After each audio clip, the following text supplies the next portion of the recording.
राधे राधे। शर्मा जी की कहानी चैनल पर आप सबका हार्दिक हार्दिक स्वागत, अभिनंदन। आज श्रावण महीने के कृष्ण पक्ष की कामदा एकादशी है। जो भी व्यक्ति इस पवित्र सावन के महीने में एकादशी का व्रत करते हैं, भगवान विष्णु की पूजा करते हैं या एकादशी की कथा या महात्म्य को सुनते हैं, तो भगवान नारायण की कृपा उन पर सदैव बनी रहती है। एक समय नारद जी ने पूछा कि हे पितामह, आज मेरी श्रावण माह की कृष्ण पक्ष की एकादशी की कथा सुनने की इच्छा है, अतः आप एकादशी की व्रत कथा विधि सहित सुनाइए। भीष्म पितामह नारद जी के वचनों को सुनकर बोले कि हे नारद जी, आपने मुझसे यह अत्यंत सुंदर प्रश्न किया है। अब आप ध्यान लगाकर सुनिए। श्रावण माह के कृष्ण पक्ष की एकादशी का नाम कामदा है। इस एकादशी की कथा के सुनने मात्र से ही वाजपेयी यज्ञ का फल मिलता है। कामदा एकादशी के व्रत में शंख चक्र गदाधारी भगवान विष्णु की पूजा की जाती है।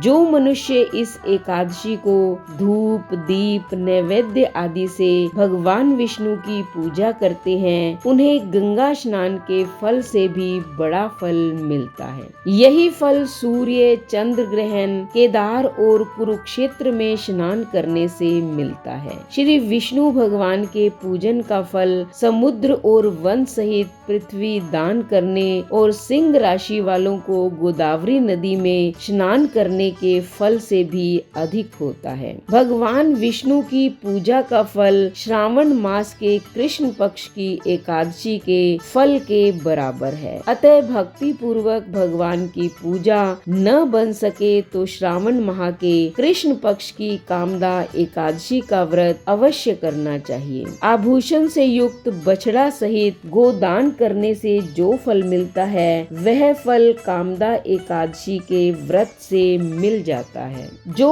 उत्तम ब्राह्मण श्रावण माह के कृष्ण पक्ष की कामदा एकादशी का व्रत करते हैं तथा श्री विष्णु भगवान की पूजा करते हैं, उससे समस्त वेद नाग किन्नर पितृ आदि की पूजा हो जाती है। हे नारद, स्वयं भगवान ने अपने मुख से कहा है कि मनुष्यों को अध्यात्म विद्या से जो फल मिलता है, उससे अधिक फल कामदा एकादशी का व्रत करने से मिल जाता है। इस व्रत के करने से मनुष्य अंतिम समय अनेक दुखों से युक्त यमराज तथा नरक के दर्शन नहीं करता। कामदा एकादशी के व्रत तथा रात्रि के जागरण से मनुष्य को कुयोनि नहीं मिलती और अंत में वह स्वर्ग लोक को जाता है। जो उत्तम मनुष्य श्रावण माह के कृष्ण पक्ष की कामदा एकादशी को तुलसी से भक्ति पूर्वक श्री विष्णु भगवान की पूजा करते हैं, वे इस संसार सागर में रहते हुए भी इससे इस प्रकार अलग रहते हैं, जिस प्रकार कमल जल में रहता हुआ भी जल से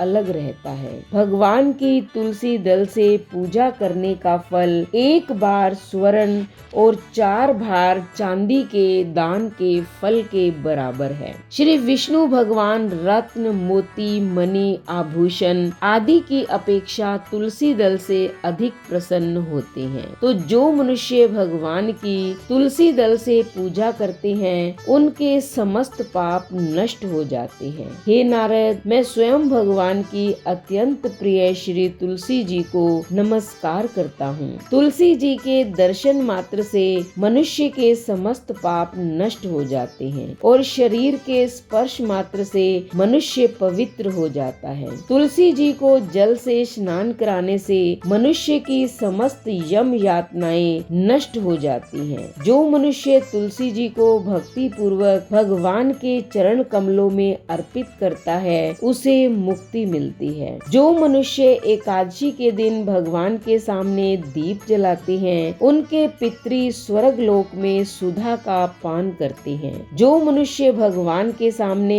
घी या तिल के तेल का दीपक जलाते हैं, उनको सूर्य लोक में भी सहस्त्रों दीपकों का प्रकाश मिलता है। इस व्रत के करने से ब्रह्म हत्या, ब्राह्मण हत्या आदि सभी के पाप नष्ट हो जाते हैं और जो मनुष्य इस व्रत को करते हैं वे इस लोक में सुख भोग कर अंत में विष्णु लोक को जाते हैं। इस कामदा एकादशी के महात्म्य के श्रवण व पठन से मनुष्य स्वर्ग लोक को जाते हैं। तो बेटा आप भी हो सके तो व्रत करिए, नहीं तो भगवान विष्णु की तुलसी दल से पूजा अवश्य करें और इस कथा और महात्म्य को सुन ले, फिर देखे भगवान नारायण की आप पर कितनी कृपा होती है। तो पहले आप कथा सुनिए और उसके बाद चैनल को सब्सक्राइब करें, लाइक और शेयर करें, कमेंट करें और बेल आइकन के बटन को दबाएं ताकि ऐसी ही कथा, कहानी और महात्म्य की वीडियो का नोटिफिकेशन सबसे पहले आपको मिले। धन्यवाद।